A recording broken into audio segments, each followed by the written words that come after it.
Okay, so the first boss we're going to look at is Razorscale. We're not going to look at Flame Leviathan because it's a fucking vehicle fight. There's nothing to do as Affliction. But this is a private server. I didn't do this on the PTR or anything. But Razorscale is probably going to work just about the same way as actual live. But for max DPS, you're going to want to use all your cooldowns and shit on these little waves of ads. That's going to be the highest damage points. This is also a good demonology fight. But yeah, keep up your loose stacks. Try not to waste your tailoring cloak and your dying curse and whatnot between the waves. And then, like I said, just use your blood fury during the trash. You might be able to even pre-pot before you actually start the encounter. The way the fight works is there's going to be 4 harpoons on the left side as I face my camera now. Once those 4 harpoons are used, so I'm kind of panning to it now if you look at my cursor. Once those 4 harpoons are activated or used, then the actual boss comes down. But really, you're just AoEing here. The other thing that you need to have down is your demonic teleport. Another good thing that you could do, you can infernal during this, because between the waves you can just summon your pet back. So you could infernal like as soon as all the ads are collected.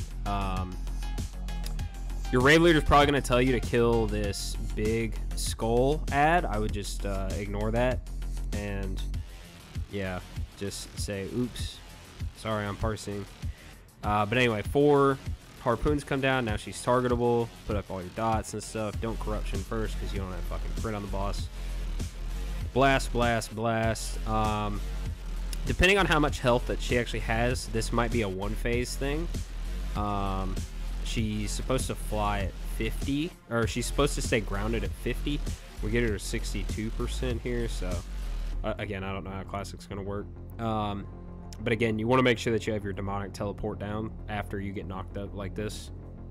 I also don't know if she's going to get rid of all your debuffs, so you might want to make sure that you have a full dot, a full row of dots on the boss before she goes away, and then swap to Curse of Doom.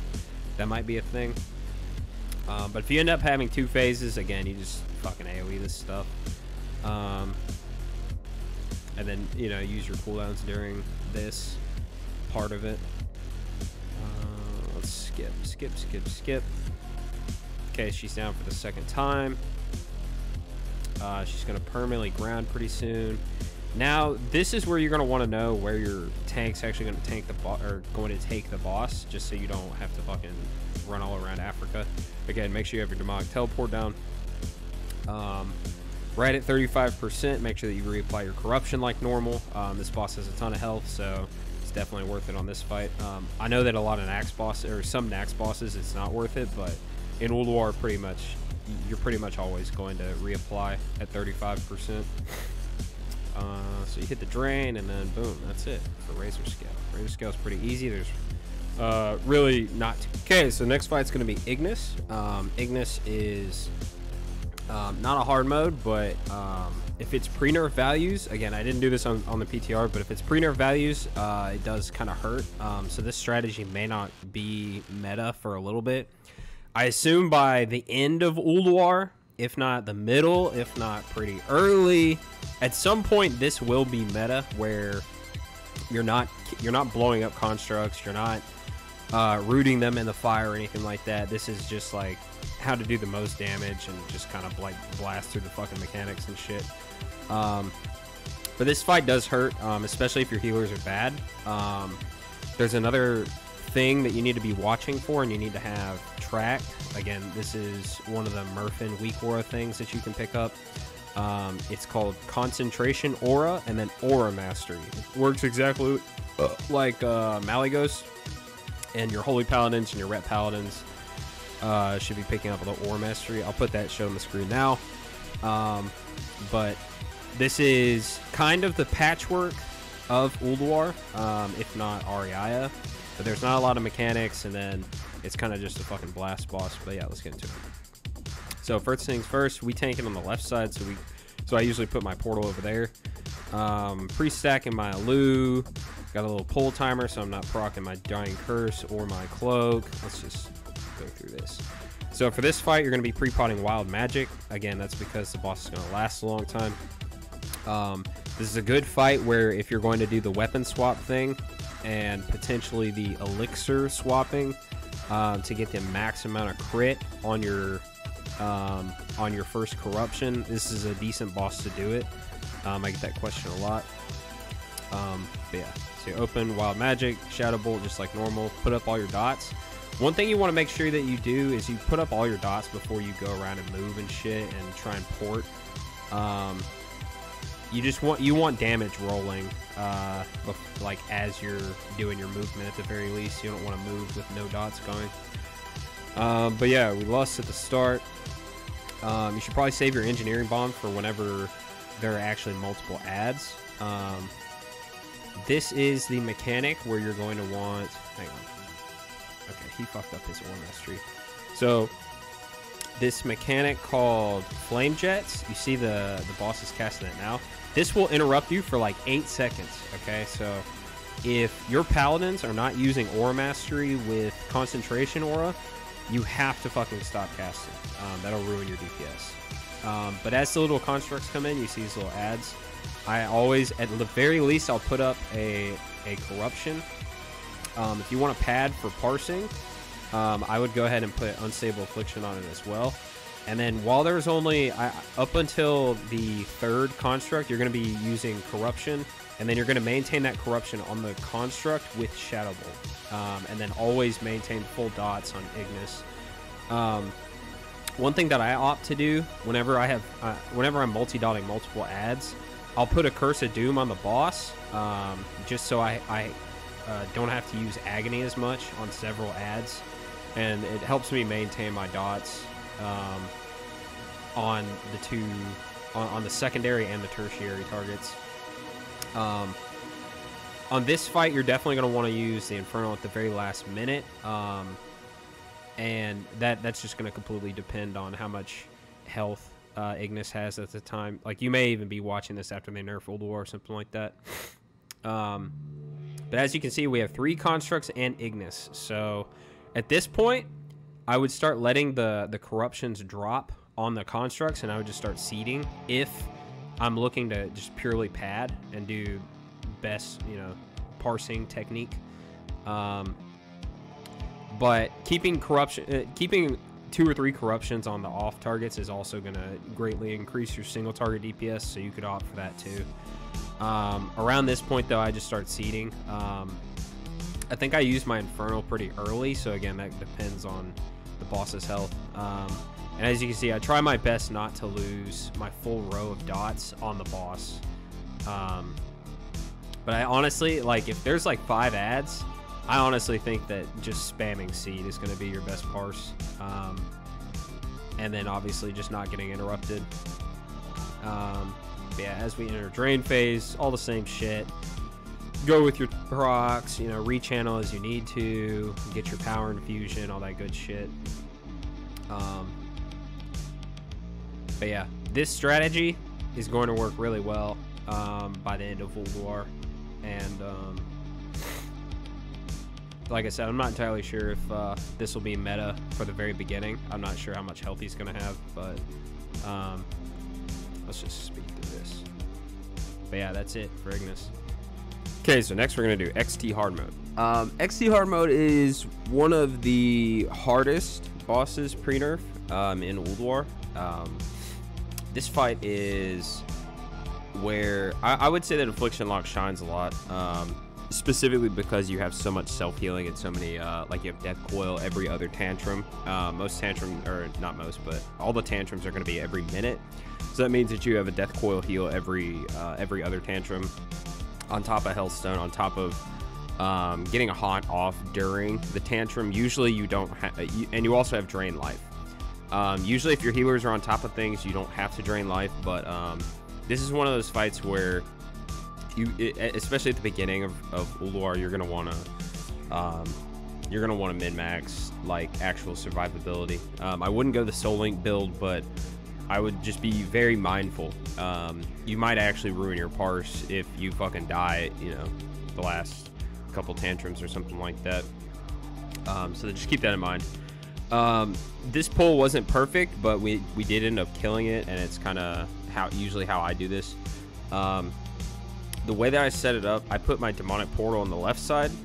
Reason being is that if you get the light spark buff, which I'll put on the screen, if you get the light spark buff, usually the way that people do this strategy is they have all the ranged spread out kind of in a small circle within probably like within 30 yards of the boss, and there's usually plenty of room around here. So your light spark, you're just going to be standing still, and then the tank is going to taunt it off of you from range. And then the other reason that you have this is so that you can easily get out and then port back in once you get the gravity bomb. So I put up my portal here. I know that some people put their portal down here for the light spark. I don't think that's worth it. I think it's a lot better to just stand in place for the light spark, and then for the gravity bombs you go to the left side. But let's get into it. Okay, is this really gonna lag right now? Okay, we'll just hope for the best. So for this fight, this beginning part is kind of the normal mode portion of it. So you're going to be pre-potting haste. Not a great pre-pull. I don't even think I pre-potted on this kill, just because the pull was super scuffed. Wouldn't worry about getting the Shadow Bolt up beforehand, because as soon as this boss hits 75%, you're going to go into the heart phase. So not that important to get the absolute min-max on your corruption, because the corruption is just going to go away, which is also why you're not using Potion of Wild Magic. So if you fuck up your pre-pot, not a big deal. As you can see, this is a decent duration on the pre-heart phase. It looks like you're going to be able to get off 2 agonies. Again, this kind of depends on how much health it actually has on classic versus the private server. Another thing to note is, if you look at my cursor at the top left, your pet does get fucked. Like, if people aren't paying attention, it depends where the pets are standing, but if people aren't paying attention, your pet will die in like 3 ticks.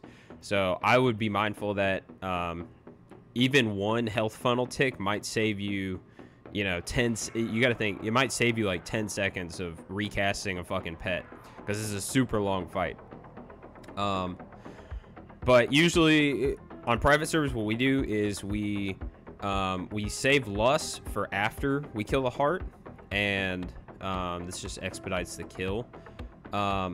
A lot of your damage that you can gain is actually from padding on these little scrap bots as they come in as well.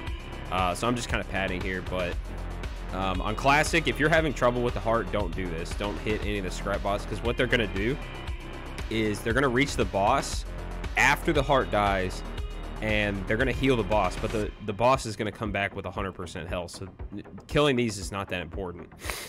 You want to kill them after the heart. This second UA, not worth it. And the other part of this is going to be the light sparks that come out. So right here, some people opt to use Potion of Wild Magic at this point, just so you have that corruption with extra crit for the entire fight. I think it's pretty close to using Potion of your second pot, using Potion of Speed and Execute, but again, it'll depend on kill times. But yeah, again, as far as parsing, a lot of your damage is going to come from this little pad that you have right here. It actually does a shit ton. So normal rotation. So usually you see these little life sparks. What you're going to want to do is at least put a corruption on every single one of them. Again, it'll depend on how much health they actually have. If they have a decent amount of health, I wouldn't. I'm not opposed to putting an unstable affliction and a corruption on them. The cutoff for having an unstable affliction be worth casting over something like a Shadow Bolt is 4 ticks. So if the life spark lasts for 12 seconds, you're good. You should be using unstable affliction on the secondary target, which would be the life sparks here. But yeah, you see how this dude just killed all the pets. Got to be super mindful of at least trying to get like 1 health funnel tick if it needs it, because it's a log recast. But yeah, we use Lust as soon as I think we waited on the first tantrum after the heart, and we are currently in the hard mode portion of it. Another thing that you need to make sure that your raid's actually doing is nature resistance totem. There's a ton of nature damage that comes out on this fight, so this is one of those fights where you're going to want 2 shaman, one for spell haste totem and then one for nature resist totem. But if you look at these tantrums, like basically if you have a death coil, the way it works is if you death coil during a tantrum, you're probably not going to die. Like, you're just getting that one extra little heal during a tantrum is going to save you, as long as you had full health and ideally a disc shield, and you have, you know, your commanding shout, you have all your HP buffs and whatnot. Also for your engineering bombs, you're gonna want to just save them for the life sparks. Usually they line up pretty well with when they come off of cooldown. Let's skip through this stuff. But yeah, like I said, make sure that your demonic portal is on the left side here, and then you can even rocket boot out. I like to save my rocket boot for getting a spark during a tantrum, or like right after it, because you're also slowed. You see this little, I don't know if you saw it, but this little debuff, it'll slow you by 50%. That's usually what I save my my rocket boots for. But other than that, you know, you're just surviving. Use Curse of Agony. You don't need to doom anything.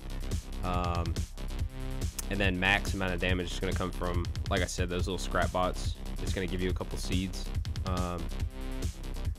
And then I would say there's a decent argument for using Potion of Wild Magic at 100% as soon as God, what's it called? Oh, I can't think. As soon as phase 2, the actual hard mode phase, starts. I think this is also one of those fights where you could swap to Crit Flask as soon as you use that corruption starting in phase 2. I think that'd be really good. And then your Infernal is going to come out at the last minute, just like every other fight. Your Infernal is going to also benefit from the little incidental AoE from the life sparks that come out.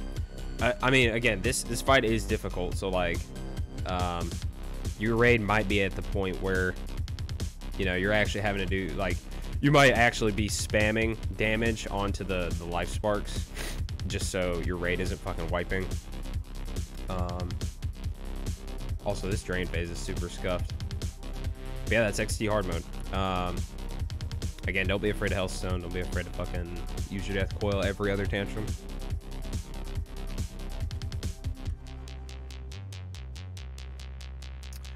Okay, so now we're at Iron Council hard mode. This fight was way easier on private servers. I don't know what it is exactly. I don't know if it's just being in pre-raid bis or whatever, but this fight's actually giving a lot of struggle to a lot of guilds. One thing about this video, though, this is PTR footage, and I don't know what's wrong with my fucking quality, but this is just for my latest video. There's a couple things for Iron Council hard mode that I'm going to put on the screen. So you're going to want a macro that does a rank 1 Shadow Bolt at your focus target, and you're going to want to have that key bound, and I'm going to show you why in a second. But yeah, this fight is one of the most fun. It's also pretty difficult to pull off correctly. You're going to be utilizing things like Curse of Doom. You're going to be using a lot of different snapshotting. There's a lot of different things that you're just going to have to practice. And at the same time, it's difficult for your raid, so you're going to have to be able to do it multiple times over. But yeah, let's get into it. So for the pull, you're going to want to pre-sack Alu without proccing your Dying Curse like a fucking idiot. Yeah. That's always tilted. But yeah, same thing, sack your Alu, get your pre-pot. You're pre-potting haste. The reason that you're pre-potting haste on this fight is because there's an ability called Rune of Power. It's this little blue thing underneath the boss. It's going to give you 50% damage. This snapshots with your corruption, and it stacks with tricks. So you're going to want to make sure that you pre-pot haste, because you're going to be recasting your corruption, not a lot, but several times during this fight.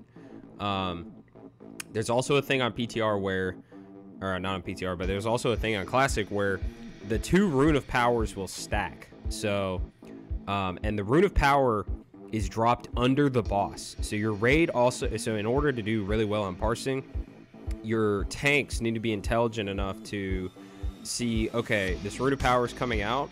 I'm going to put the boss next to the Rune of Power as close as I can, and hopefully he puts it underneath one of the bosses right next to the current Rune of Power.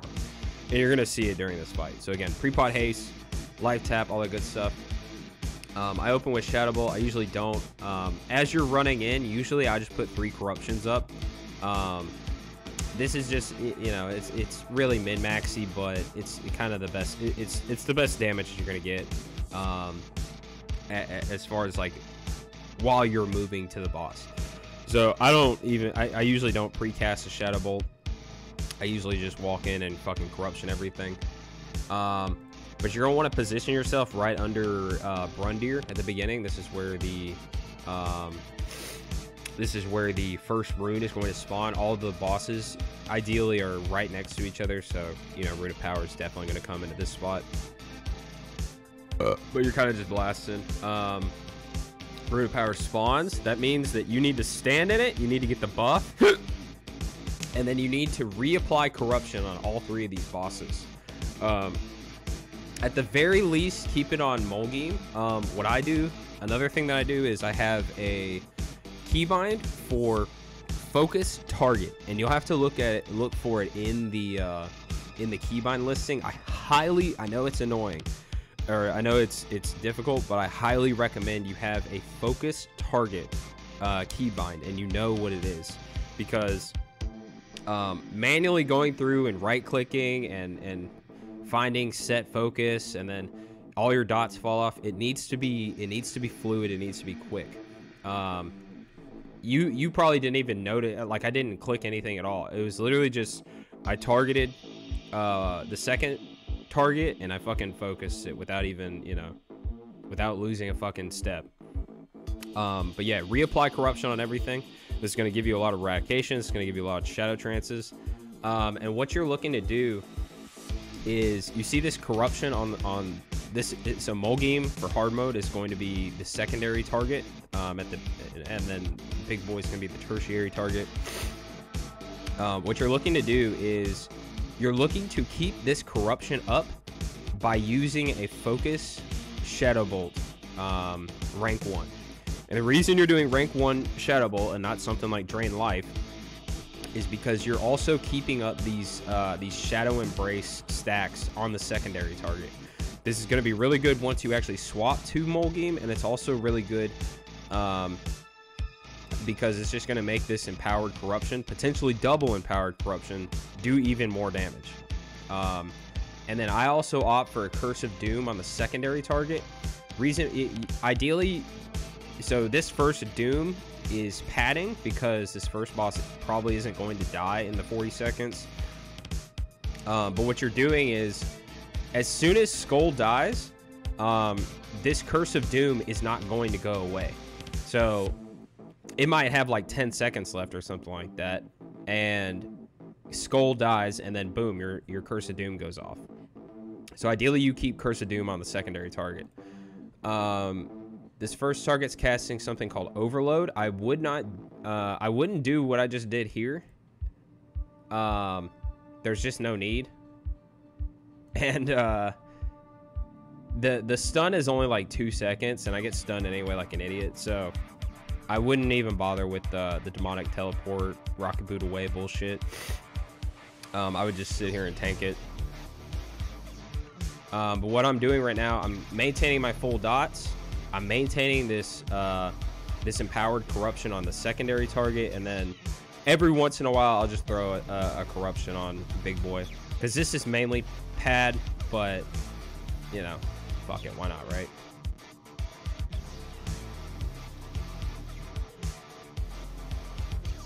And this 50% damage that the Rune of Power gives you applies to all of your dots and stuff. So you want to make sure, let's say you're draining, you want to make sure that you're still standing in the rune itself.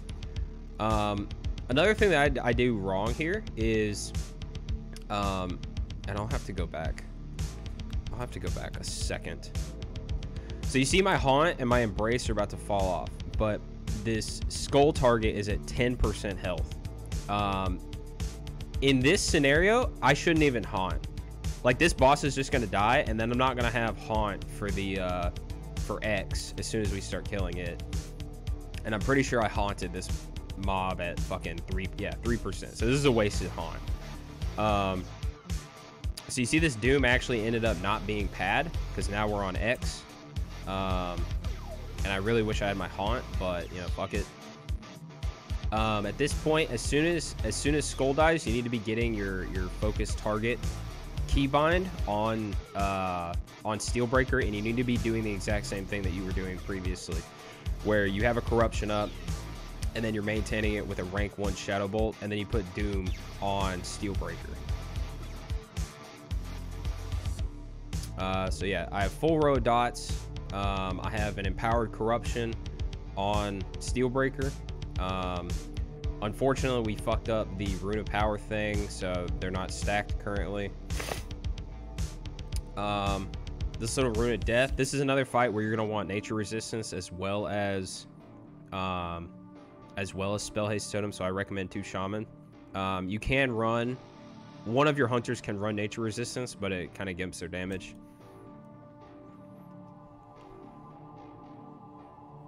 So I'm just maintaining here. Still have that Doom on Steelbreaker.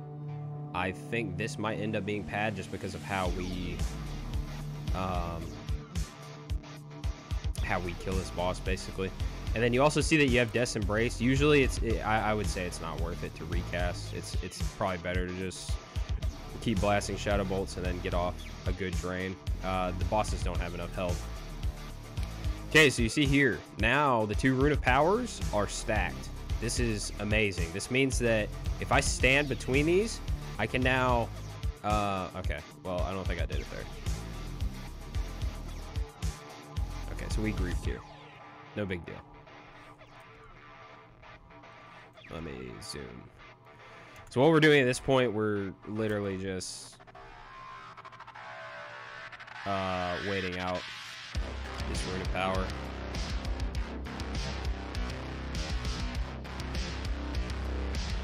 Oops. Okay, so I went too far. Okay, so you see how those 2 Rune of Powers actually do stack, so you're gonna want to make sure that as soon as they stack, you just reapply corruption on Steelbreaker at the very least and maintain that, because it's gonna have 2 Rune of Powers there. Okay, so this last phase is when you're gonna Infernal. Your Infernal is gonna last the entire time. I even think that you could Infernal a little bit early, and it'll probably... I think you can Infernal probably, you know, the last few bits of Mulgame's, or not Mulgame, but the second boss's health. But at this point, let's say you have 2 Rune of Powers on your corruption on this boss. That means that if one of the runes disappears, let's say you have 1 rune, a Death's Embrace, and Tricks, that still isn't enough damage to outweigh the 100% Rune of Power that you have on this corruption. So you really have to pay attention to how good your corruption is on this last target. So you see Death's Embrace comes. I'm not reapplying corruption because I had a double Rune of Power there. Or maybe I did. Yeah, I didn't get a double Rune of Power on this kill.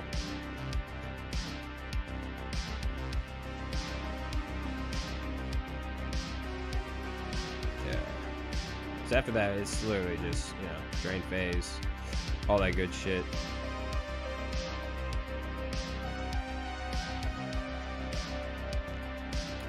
And that's the kill. Super fast fight, pretty fun fight. Yeah, that is Iron Cow's Arc. Okay, so this is Kologarn. For Kologarn, I usually open with Potion of Speed, and I throw out a few seeds just because there's no other like crit modifiers on the boss or anything like that. People usually take forever to actually start doing some damage to the boss, so I usually open with like a couple seeds. Another thing, don't pay attention to the damage. I know that every lock is beating me. It's because I had fucking TBC spells. This is on the PTR.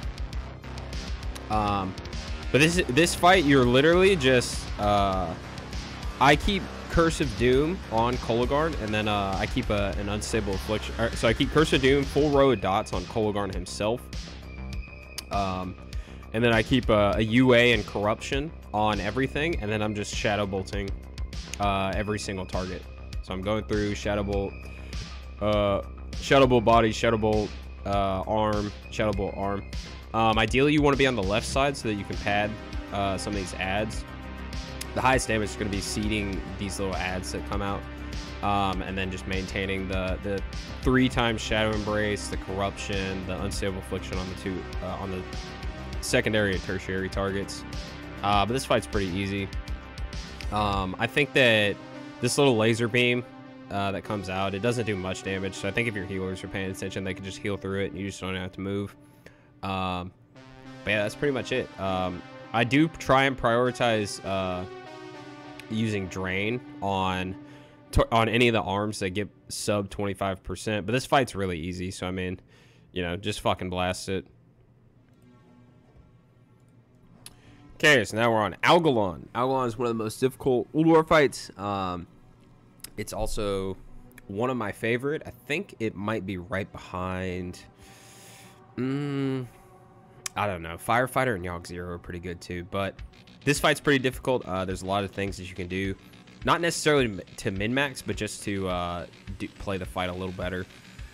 But let's get into it. So you're going to be pre-potting wild magic here. The pre-pot timing is kind of scuffed, especially if you don't have DBM. So you'll have to figure that out just so you don't fuck up your pot. I actually managed to do it correctly this time, but you know, that with the life tap and all that bullshit is kind of annoying. As the fight opens, I open with Shadow Bolt. This is just to get all my crit shit up. And I'm also waiting. I wait on my corruption to the last second with the tricks and whatnot, just because I need all the other crit modifiers to actually hit. Then I put up my corruption. Most of this fight, you're just gonna be fucking. It's just your normal rotation, and don't die to dumb shit. But coming up soon are all the stars. So this completely depends on your raid, but I opt for just putting a corruption on 2 stars, the 2 stars that are close to you. I actually think that depending on how you kill the stars, which order you kill them in, you want to be positioned where the last 2 stars are going to die. So if you're going clockwise, you want to be on the left side, and if you go counterclockwise, you want to be on the right side. You can put your demonic port on on the opposite side of where you're standing. But realistically, as long as this is for DPS on this fight, this is a very patchwork-esque fight. But as we come up on all the stars dying in phase, let me see if I can just go forward a little bit. Okay, I skipped a phase. Okay, so Big Bang's coming up. One thing you can do is you want to make sure that you have all your dots rolling so that they don't fall as you go into the black hole. As you come into here, you want to be corruptioning all these little ads. You could potentially get a seed off. Sometimes it's a little clunky, but as you can see, as I come out, I don't lose that tricked corruption at all. If you lose that, you lose a decent amount of your corruption power. One thing you can do also is you can sit here and corruption some of these constellations. Your tank might get a little pissed off, and rightfully so, if you start pulling threat off of them though, because you're gonna start fucking up like his ability to fucking close back black holes. On our kill attempt, I actually, and this is the PTR by the way, On our kill attempt, I swear I didn't step in that fucking black hole, but it ported me in anyway. So I lost all my dots there. But yeah, outside of the sub 20% phase, this is pretty much all you're doing. You're pretty much just keeping your dots up. Don't lose that corruption as soon as you go into the hole. Don't die to Cosmic Smash. So I'm going to skip ahead a little bit. So as we approach 35, let me go back a little bit. As we approach 35%, you're going to want to make sure you get that second tricks. This is going to snap with your Death's Embrace. So boom, oh, I had to Soulstone someone. But you would normally reapply corruption there. But yeah, sub 35% definitely reapply corruption. The fight has a ton of fucking health, and it's got a very long duration, so it's definitely worth it. As we approach 20%, let me skip ahead. So as we approach 20%, what's going to happen is he's going to spawn all these little adds. These 4 black holes are going to be stationary. And I say that this is a good time into Infernal is 20%. That's around where there's a minute left on the fight, and it's cleaving all these little adds. Depending on Warcraft logs, I assume that your best parse is actually going to be seeding these little dark matters. It's complete pad, don't get me wrong. So if you're struggling with the fight, you shouldn't be padding, you shouldn't be griefing your raid like that. But yeah, you want to Infernal around 20% and make sure that it hits all the little dark matters. And then I would just seed them, like I said. You might also pull threat on them too, so just be aware of that. But yeah, that's Algalon. Algalon is definitely one of the more fun Affliction fights. And realistically, the min-max for DPSing, it'll come from the sub 20% when you have Infernal and you're seeding everything. But yeah, that is Algalon. Okay, so this is Auriaya. This boss is also very easy. Most of your damage is going to be coming from this beginning part when you start seeding everything. Definitely ask for a hand of protection before the pull. Once the cats come out, they're just going to fucking wreck your shit. But yeah, you just open with seed. You should use your Blood Fury. You should use Potion of Speed because the corruption on Auriaya is not that important compared to getting all your fucking dots going on the cat, or all your seeds on the cats at the beginning. You also want to throw your Engineering Bomb, all that good shit. Usually Lust on the pull. But yeah, this fight's pretty easy. Just maintain your dots. I would make sure that you at least get a Shadow Bolt off right before she fears you, just so your corruption doesn't disappear. Or maybe even like a Drain Life tick, because this fear is long as fuck. Yeah, just make sure you don't lose your fucking corruption. But like I said, this fight's piss easy. As far as the cat, so the cat, the Feral Defender that she spawns, and I still have TBC spells, I'm pretty sure, on this fight, so don't judge too hard. I like to keep an Unstable Affliction and a Corruption, and then I'll set the cat to focus, and then I'll just maintain the Corruption with rank 1 focus Shadow Bolt that the same macro that you used on what's it called, on Iron Council hard mode. When the cat, or whenever she spawns these little guardians, I go for a Hellfire Tick. Hellfire ticks very quickly, and it does a shit ton of damage. And then you can also throw your Engineering Bomb at this point. But you can see that level of pad pretty much gets me to the the unbeatable category. As far as Infernal, I think that you should Infernal really early. I think even Infernaling, like as soon as the cat comes out, you're probably safe. Really, realistically, just the last minute of the fight, you're going to want to Infernal just like every other boss. But and I would reapply Corruption on this fight as well. But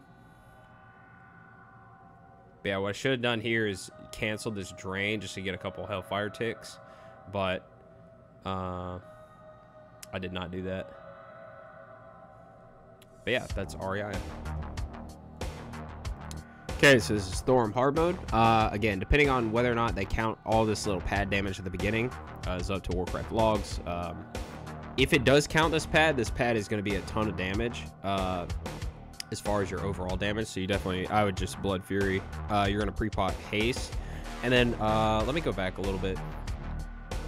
You see, so if you look at my cursor on this right side, you're gonna want to set up your demonic portal on wherever your spot is in the raid. I would do that as soon as these ads die, and then I may even fucking rocket boot so that I'm not late to opening the gate.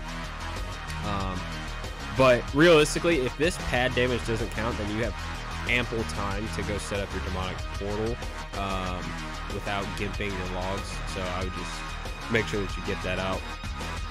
This point of view is from the tunnel. I don't have the non-tunnel, but you're literally just going to be seeding ads. There's kind of nothing that goes on here. I would watch your threat. You can death coil these ads.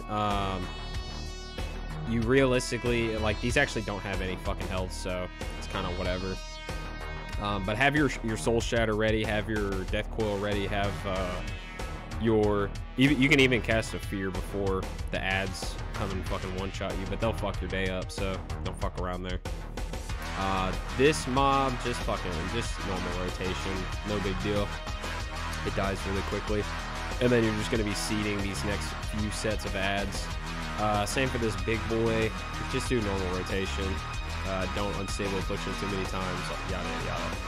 Now for Thorim himself, I like to save my rocket boots since not everybody's rocket booting. I rocket boot here because I'm a fucking donkey, but I like to have it during the fight.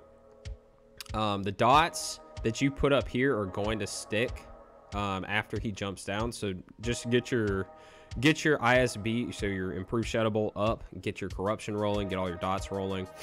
Once you come down here, you're gonna have lust, and then you're also gonna have this little haste buff right here, this little blue thing that my cursor's on. That's from the ad being mind controlled. I think it's worth it. But yeah, just have your demonic portal down. The radius on these lightning things that come from the wall is very high, especially if you've been playing private servers, so watch out for that. But yeah, just very quick movement. Whenever there's lightning on the wall, just fucking have your demonic portal so you can get back quickly. But at this point, this fight's pretty much just a fucking patchwork style fight. Don't stand too far back or you're gonna get blizzarded. Blizzarded, I guess that's a fucking word. And then same shit as always. Make sure that your raid has nature resistance. Make sure it has what's it called? Make sure it has spell haste at the same time. But yeah, I give a lot of leeway on these fucking lightning things. And I don't know how my pet died. I'm gonna check that out real quick. It looks like it went back through the hallway. So I don't know what that is, but that's a problem. I don't know where the pets go. You may want to fucking summon your pet as soon as you get down here. Because I don't know where my pet is right now. This is the PTR, so you are going to use Infernal, but if you don't have a pet for most of this, that's... Yeah, I don't know what's going on there. But just manage your pet on this fight for sure. Another thing, because you have so much haste, I would also opt for a crit Firestone over the spell haste weapon, or spellstone rather. But if you don't notice that your pet's dead, I wouldn't resummon it this low because you're just gonna Infernal pretty soon, and your pet's just gonna go away anyway. But yeah, that is Thorim. There's kind of nothing else to talk about. Just blast this bitch. This is really a healer fight. Whether or not they're doing their fucking ore masteries and shit correctly, giving you the spells that you need, yada yada yada. That's another thing you could do is you could take your Fell Hunter off of auto dispel and have a macro that auto dispels. It's called Devour Magic. Just make sure it's dispelling yourself. Yeah, that's Thorim Hardmode. Hello. Now we're getting onto the fun hard modes. So now we're on Freya Hardmode. I should have mentioned it earlier, but I just thought about it. there is a decent spec for something like Freya Hardmode. I know that we're talking about parsing and shit and being a greedy bastard, blah, blah, blah. But some of these fights, especially the first couple of weeks of Ulduar, are actually going to tax your guild. Your healers are going to be, could potentially be a little overwhelmed. So I'm going to give you a build in the description. Make sure you guys check it out. If you guys are struggling a little bit, there is a build that basically makes you invincible as Affliction and still pump. But yeah, with that out of the way, this wasn't a kill on the PTR, but this is PTR footage. I want to give you all three of the waves and how I play Freya Hardmode. We did end up killing it, but I got bored and stopped recording the actual kill. But the 3 waves is basically the entire fight. You just do it twice. But yeah, let's get into it. Okay, so this fight opens. You want to make sure you have your Lu, life tap, blah, blah, blah. Haste. You open with haste pot because you're not going to maintain this corruption the entire fight. At the beginning here, a lot of people call this pad, and they're like, oh my god, you're wasting your trinkets, you're wasting your fucking tailoring, blah, blah, blah. That's, I mean, it's kind of true. What you can do is unequip and re-equip your dying curse and your tailoring to where they don't proc as soon as the pull starts. So what you would do, your tailoring cloak has a 1 minute, or your tailoring cloak and your, oh wait, it doesn't work in classic, so yeah. So if you're saving your trinkets and your tailoring proc, maybe you don't maybe you don't do this at the beginning. The reason I do it is because the corruption, haunt, and shadow embrace synergy at the beginning is going to heal you throughout the fight. If you end up looking at like your healing logs for Affliction, well, when I end up looking at them, usually I'm like the top healed warlock just because I'm maintaining a corruption as well as haunts and stuff. It actually does a decent amount of self-healing, so it's not all the way pad. But as this first wave comes out, so we end up getting detonating lashers. You literally just seed this shit. You seed, throw out your engineering bomb, pop your blood fury, pop your engineering, whatever, your engineering gloves, all that good shit. Ask for a hand of protection because you're probably going to pull threat. Another reason that you're seeding, you're going to end up seeding a lot on Freya, and a lot of people disagree with me here, and they tell me I'm padding the entire time. Seed is incredibly good on this fight. You should be seeding every single wave except the big boy, and that's because you're killing the trees with your seed, especially with the radius on seed on classic. You're killing trees and you're killing roots. Both of those are very important. And then, I mean, you're also doing incidental damage to Freya, but, you know, that's not why you're doing it.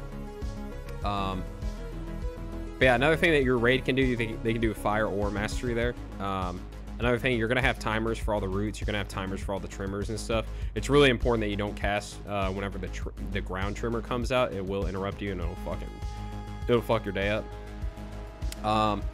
But now that we're onto the conservator, he's going to be putting out these little mushrooms. These mushrooms do snapshot with your corruption. So as soon as you see this little mushroom, as soon as you're standing in this, you should be reapplying corruption onto Freya. And the reason being is that corruption is going to be 25% boosted the entire duration, and that corruption is still going to keep that 25% even once all the mushrooms have gone away. So ancient conservator comes out. Another little thing I like to do, I like to keep my demonic portal somewhere in the middle. The way that your tank should be tanking this is everything should be bundled together. This just keeps all of the melee kind of close together. It keeps all the range DPS kind of close together. This is the best strategy for getting rid of trees as well as getting rid of roots easily. If you end up getting that Nature's Fury buff, it fucking hurts, so make sure you get out of the raid. Same for these beams. Make sure you don't stand in those. But yeah, once the conservator comes out, you're literally just... You're just fucking single targeting that shit. And then as you can see, so the conservator died, the big boy, and we still had the mushroom buff just because the mushrooms are up. So I reapply that corruption, and now this corruption, if I was smart, I would hold this corruption the entire fight. So last set of ads is going to be the 3 amigos. I literally just seed. I think that's the best. I know that's the best fucking strategy, especially once roots come out in combination with this stuff.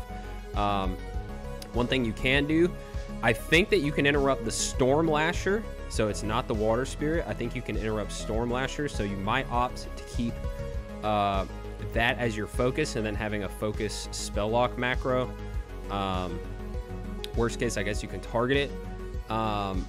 Most strategies have it to where and hang on, I have to say this before. So you see how the Conservator died? Conservator spawns all these mushrooms that give you that 25% buff. You need to make sure that you're still standing in them. A lot of people mess this up. You need to make sure you're still standing in them even once he's gone, because this is still going to increase your DPS by 25%. All of your spells are going to do 25% more DPS. So all these seeds are doing 25% more because of the mushroom. But back to what I was saying before. So most strategy is range DPS around the Snap Lasher, the one that's being kited over here. And then these two other mobs, they actually have less health than the Snap Lasher. So most of your DPS should be focusing the Snap Lasher as well as the Storm Lasher. But yeah, the best strategy is just spamming fucking seed. I don't care what anybody says. I know, like, you're gonna kill all the roots, you're gonna kill all the fucking trees incidentally. If you're assigned to main target on Snap Lasher, you can keep your full row of dots on Snap Lasher and then just corruption, and then seed off of one of the 4 targets that you have available, including Freya. But the rest of the fight's pretty easy. Phase 2 is easy. Phase 2 is actually not working on the PTR, I'm pretty sure. Either that or it's just really, really undertuned. In that case, you just keep your demonic portal. I'm gonna go back. You keep your demonic portal on one side, and then you just DPS freely. If you end up getting rooted, and then the little explosion seeds come out, you always have at least half of the time you can just get out of it, even if your raid's kind of slow. But yeah, make sure you check out that Soul Link spec if your raid's struggling. Okay, so now we're on to Firefighter. Firefighter is one of the most fun fights. This is private server footage, but surprisingly on the PTR, it was actually really, really easy. I think Firefighter is actually one of the easier hard modes. So for Firefighter, there's a lot of things that kind of put me at higher damage than most players, and it usually happens in Phase 3. Phase 3 is when you're able to multi-dot a ton of different shit. But yeah, let's get into it. So Phase 1, you're going to be pre-potting haste on this fight. Reason being is because between the 4 phases, you're not going to hold this corruption, so you're better off just using Potion of Speed. Another thing is that the flames and whatnot, the mines, all that stuff does substantially less than private servers. So realistically, for Phase 1, you're just kind of blasting. You're just fucking doing your normal little single target rotation.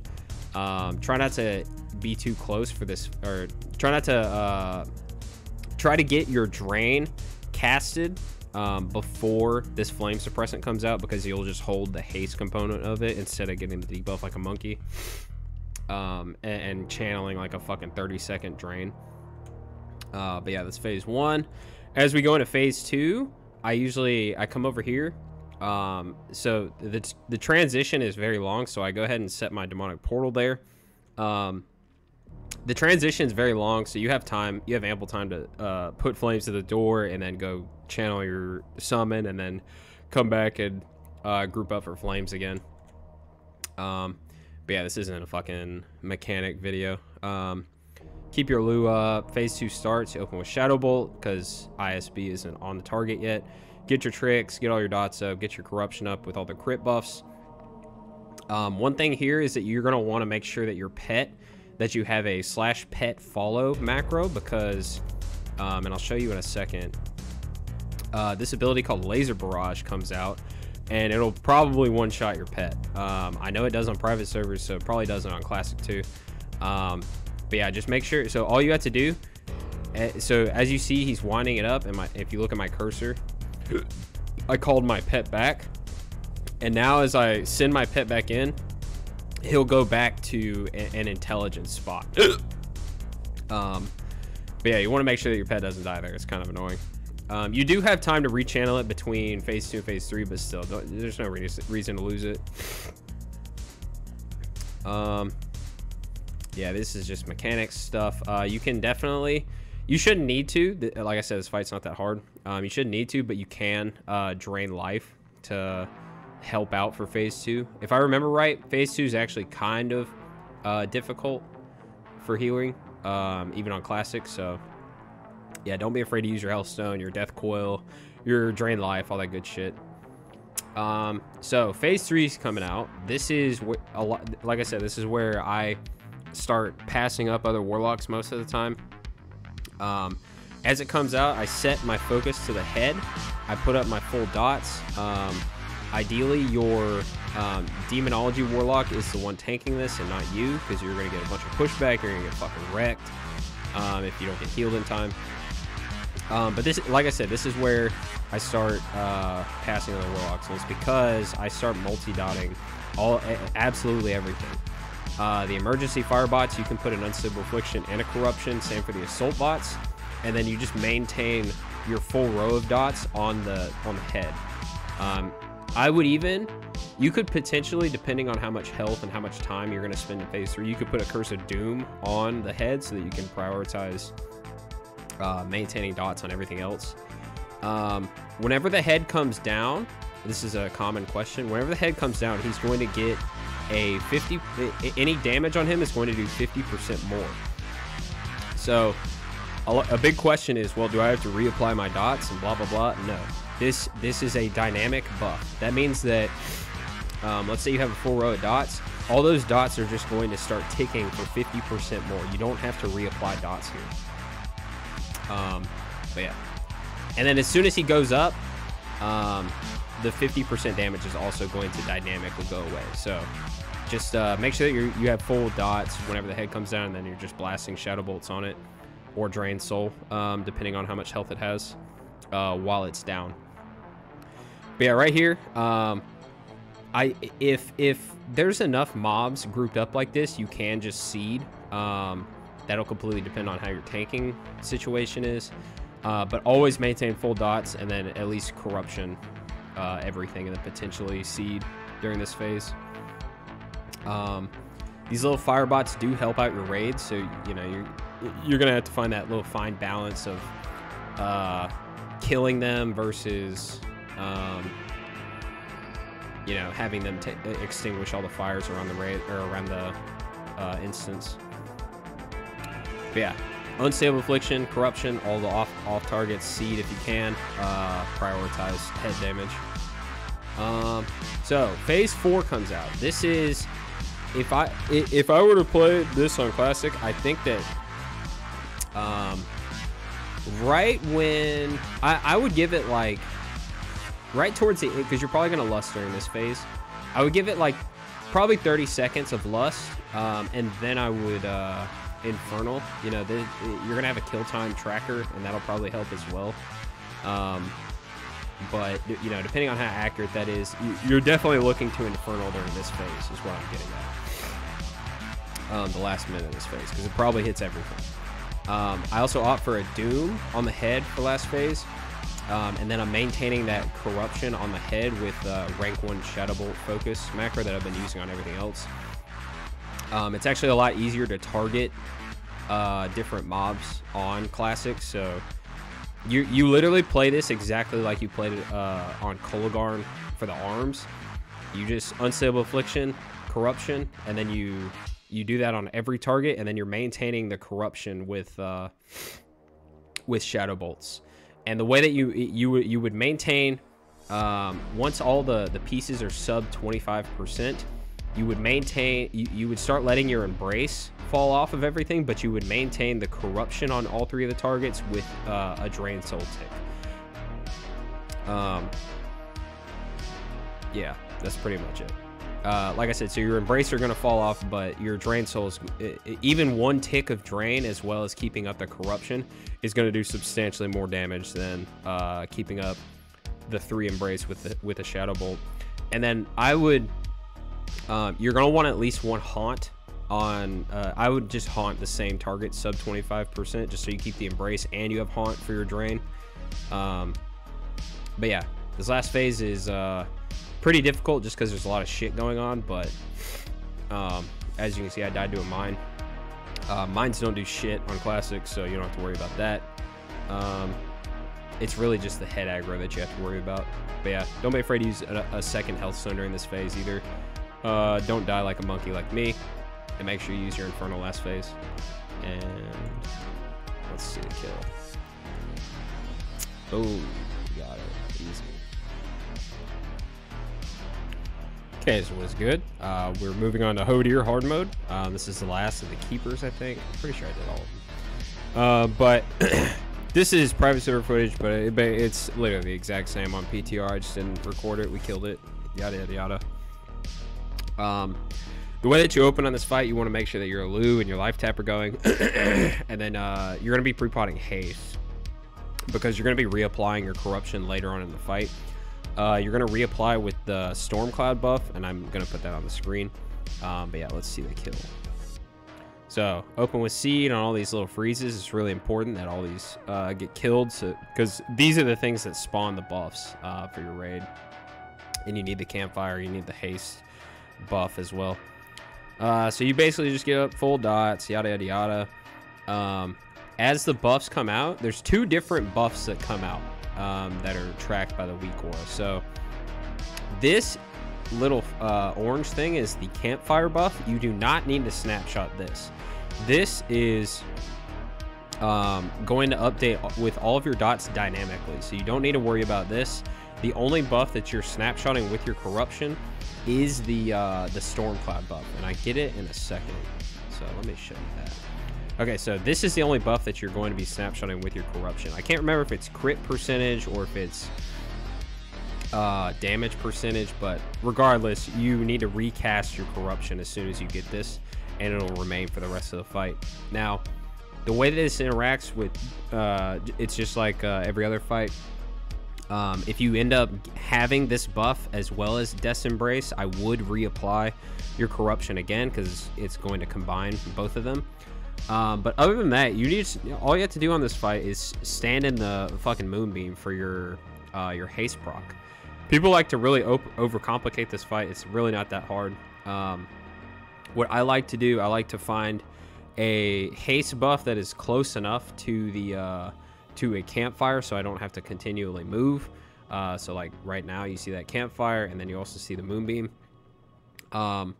The time that you're going to use Infernal on Classic is right before the first flash freeze. Reason being is because for hard mode, this times up perfectly with not only the flash freezes coming out when all the ads get frozen, but it also aligns with the speed kill portion of Hodir hard mode. So your Infernal is going to end as soon as you actually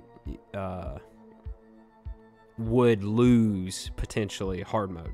So you make sure that you Infernal during that portion, and then I would use my so pre-potting haste, and then I would use my second potion and execute. And you really need to make sure that you're in a moonbeam whenever you go for the whenever you go for your drained soul, because it's going to make your drained soul literally like a fucking 4-second cast or whatever. If you see there, because I'm in moonbeam, because I have fucking lust, I have erratic, I have literally everything. It's a 4.3 second drained soul cast, and it's ticking for what, like 22k or some crazy shit. Another problem is that, not another problem, but a problem with Affliction on this fight is specifically because of your fucking, your threat. Your threat is so high, but it's not matching your damage output. So classes like Fire Mages are a better target for Hand of Salvation.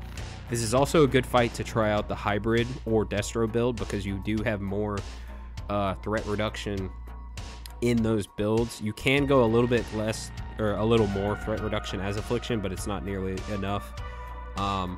And you're also losing out on pushback reduction. So if you're gonna play Affliction, make sure that you snapshot the fucking Storm Cloud buff, not the Campfire buff, and make sure that you stand in Moonbeams and don't pull threat. And then you're gonna Infernal at right before the first freeze. Okay, so now we're moving on to Vezax Hardmode. Vezax Hardmode is actually a little bit more difficult on Classic, but it's really not difficult for an Affliction Warlock.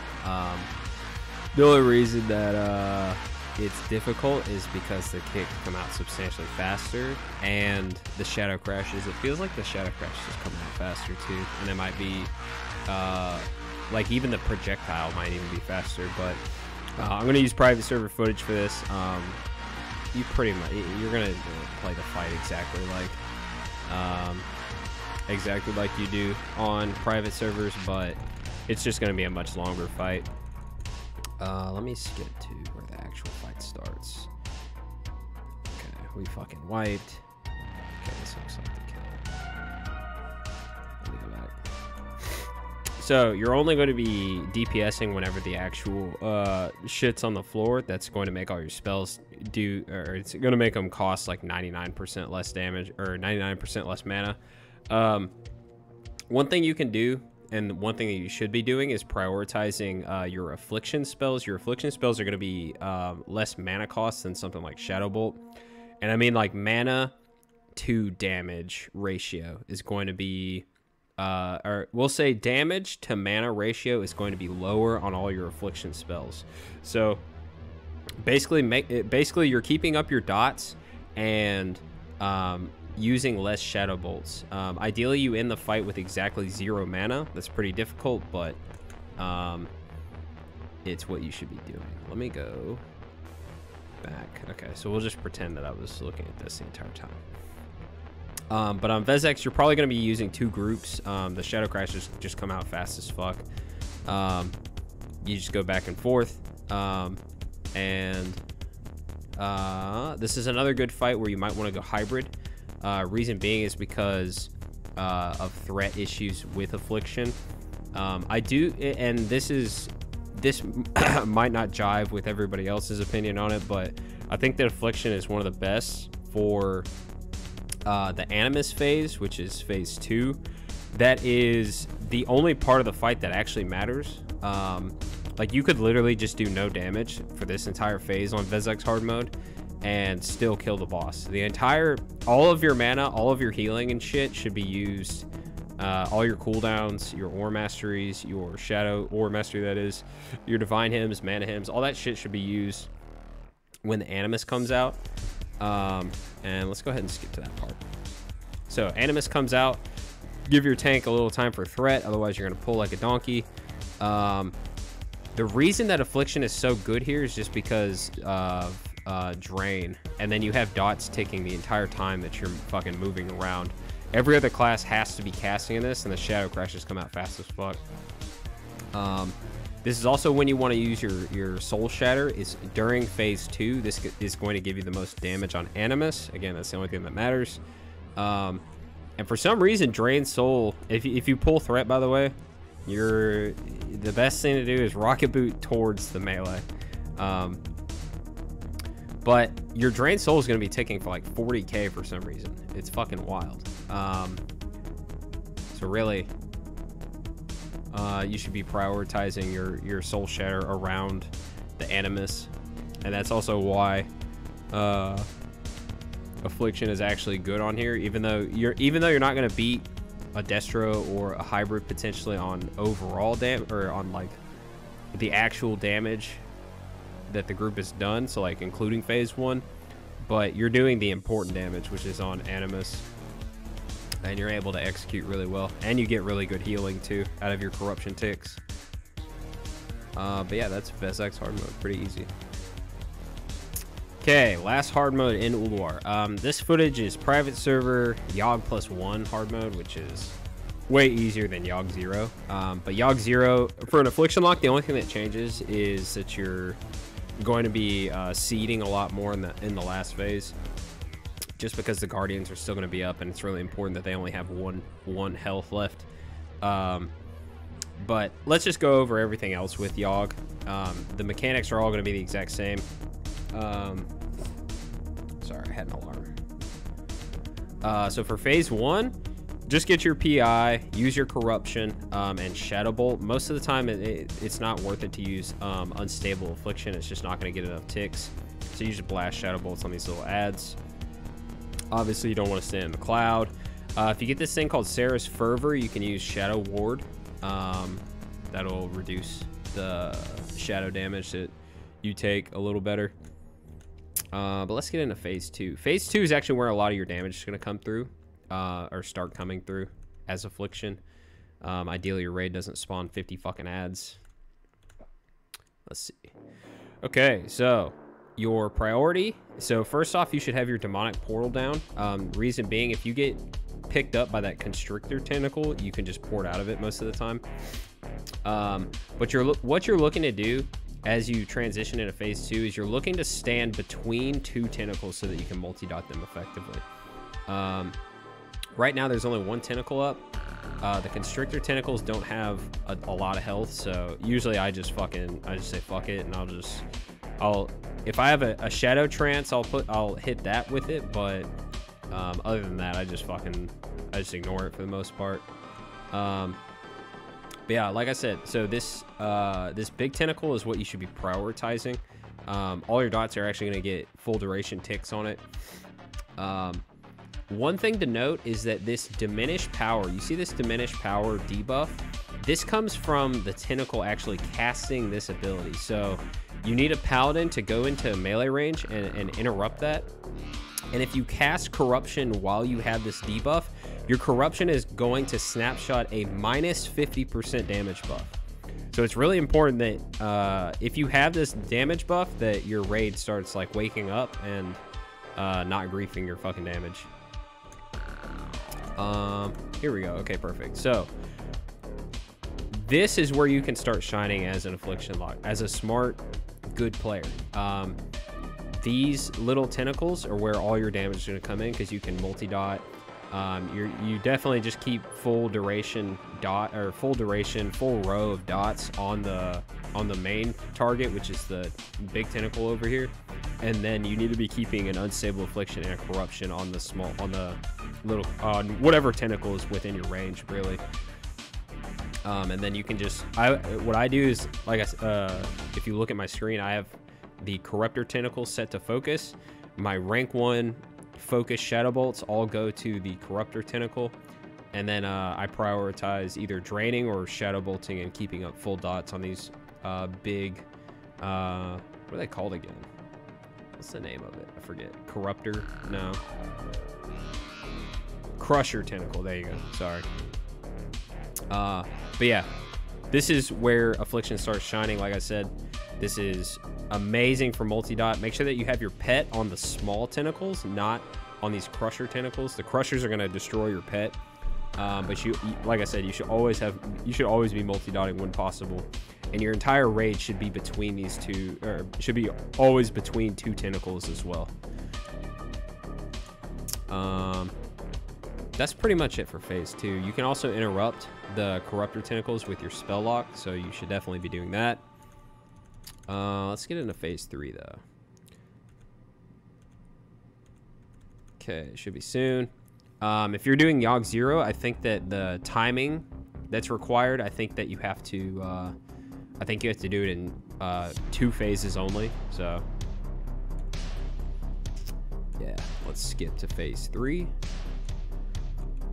So it looks like we're phasing into phase 3, I want to say.